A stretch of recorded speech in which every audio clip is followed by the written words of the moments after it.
আমরা বানাবো সুজির হালুয়া। কাজু বাদামগুলো ভেজে নামিয়ে নেব।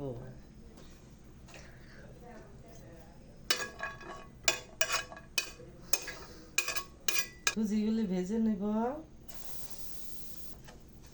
এখন সুজিগুলি ভেজে নিব। এখন সুজিটি ভাজা হয়ে গেছে, তার মধ্যে পরিমাণ মতো দুধ দিতে হবে।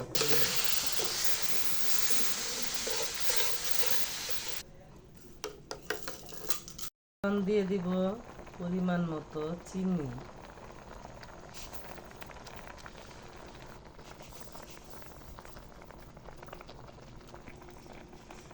এখন দিয়ে দিব ভেজে রাখা কাজু বাদাম।